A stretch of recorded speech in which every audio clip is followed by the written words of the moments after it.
Assalamualaikum warahmatullahi wabarakatuh. Sini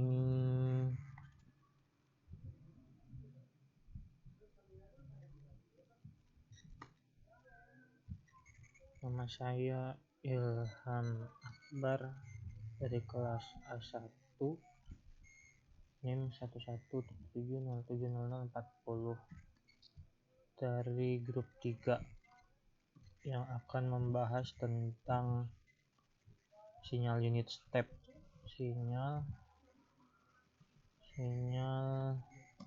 unit step.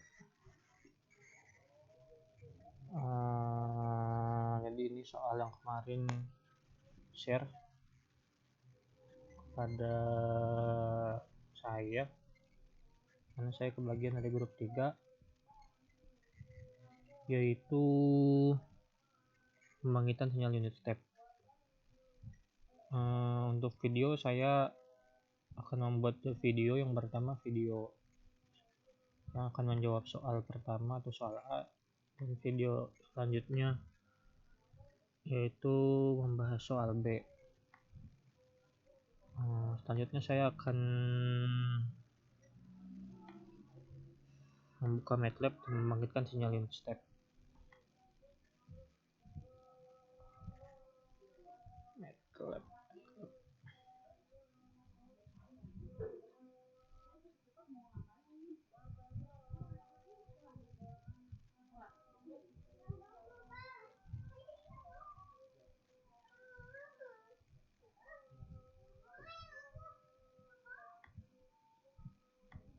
Jadi untuk dasar teorinya sendiri saya mengambil buku dari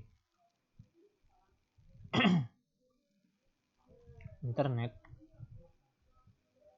yaitu pengolahan sinyal digital dengan pemrograman MATLAB yang diterbitkan oleh Graha Ilmu. Saya mengambil referensi dari sini. Lalu untuk sinyal unit step itu adalah dapat dikategorikan sebagai sinyal step continue ataupun sinyal unit step discrete, dimana untuk sinyal unit step continue dia komponen sumbu X nya itu adalah T, dan untuk discrete itu komponen sumbu X nya itu adalah N. Yang ini adalah sinyal unit step dari continue, dan yang ini adalah sinyal unit step dari waktu discrete, dimana saya akan membangkitkan sinyal yang waktu discrete yang B ini. Jika dilihat dari persamaan,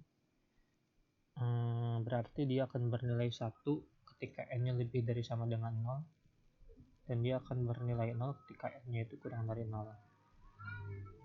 Bayang, jadi sini ketika n nya kurang dari 0, kan n di bawah sumbu X nya n, ketika n nya kurang dari 0 dia akan bernilai 0. Ketika n nya lebih dari 0, lebih dari sama dengan 0, dia akan bernilai 1. Jadi untuk pemrogramannya sendiri, source code-nya saya ambil dari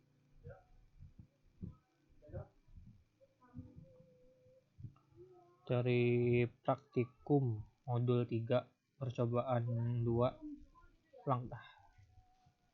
langkah 2. Jadi ini adalah programnya. Tapi untuk menyempurnakan langkahnya, saya akan memulai dari awal, yaitu pertama tadi saya udah buka MATLAB, yaitu selanjutnya saya akan membuka tab baru, dimana program ini saya samakan di sini. Lalu saya akan run dan disimpan di folder yang akan saya gunakan sebagai penyimpanan TS ini. TS.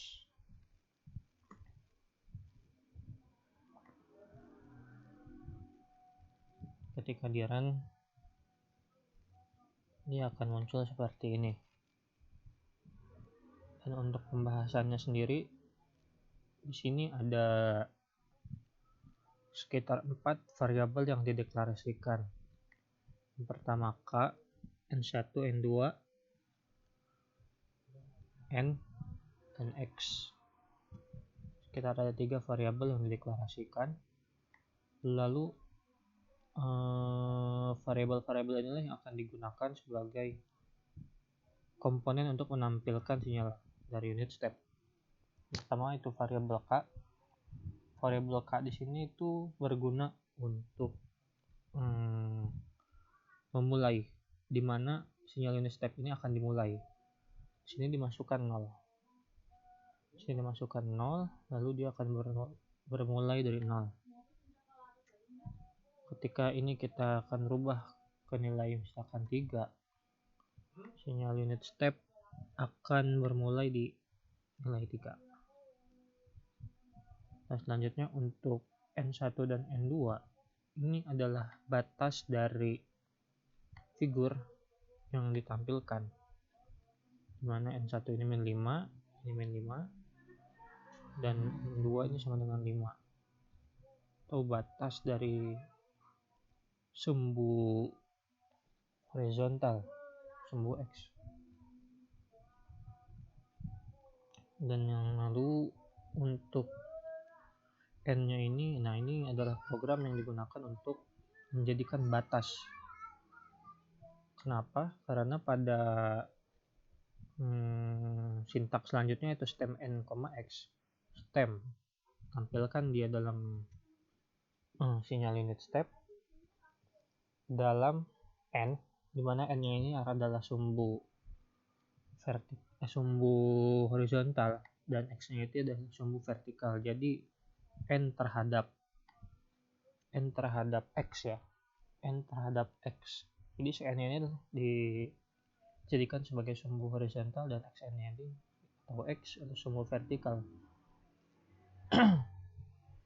Lalu di sini X-nya itu adalah X sama dengan N min K lebih dari sama dengan 0. Ini adalah notasi penulisan sintak untuk X akan bernilai 1 ketika N min K lebih dari sama dengan 0. Selainnya 0. Jadi fungsi ini akan tujuan kita, dia akan bernilai 1 ketika N min K lebih dari sama dengan 0. Lalu selainnya 0 dengan dituliskan notasi seperti ini. Jadi seperti itu. Nah, CN2 ini adalah sekaligus menjadi batas dan sinyal panjang sinyal unit step. Jadi ketika N2 ini kita rubah menjadi 10 putaran, dia akan sampai 10. Bisa dilihat sini sampai 10. Lalu dan sinyal unit step ini juga sama sampai 10. Lalu yang 3 ini hanyalah menampilkan tulisan biasa. Mungkin seperti itu yang dapat saya sampaikan. Terima kasih. Selanjutnya saya akan membahas soal nomor 2, yaitu membangkitkan sinyal dalam domain frekuensi atau sering disebut sebagai Fourier transform. Jadi di sini saya mengambil dalam modul 4 percobaan 2. Jadi ketika dia di-run akan menampilkan sebuah figur. Saya lihat di sini ada gambar 1 dan gambar 2. Di sini ada beberapa variabel yang dideklarasikan. Ada frekuensi sampling, waktu, frekuensi amplitudo yang akan digunakan dalam sinyal sinus dalam plot yang atas tadi, dan persamaan 2, yaitu fungsi yang digunakan untuk merubah persamaan sinus menjadi sebuah transformasi Fourier, fast transformasi Fourier. Jadi dalam video ini ketika program dijalankan akan ditampilkan seperti ini, di mana gambar pertama ditampilkan dari persamaan yang atas ini, yang S A sin 2 Vt, dan yang bawahnya ini adalah menggunakan dari persamaan ini yang S Vt, di mana dia digambarkan dalam magnitude dalam domain frekuensi. Kalau misalkan yang gambar yang ini tuh tegangan atau arus dalam domain waktu. Jadi kalau yang di bawah ini adalah magnitude dalam domain frekuensi. Secara persamaan, jadi FFT ini adalah fungsi yang digunakan untuk menampilkan atau mentransformasikan dari S dari persamaan ini. Dan kenapa Fourier transform itu digunakan? Karena dalam menganalisa spektrum sebuah sinyal dari satu ataupun lebih, itu lebih mudah menggunakan atau lebih mudah dianalisa dari bentuk sinyal transformasi dalam domain frekuensi. Nah, didapatkannya itu dengan menggunakan transformasi Fourier, yang dimana seperti ini penjabarannya.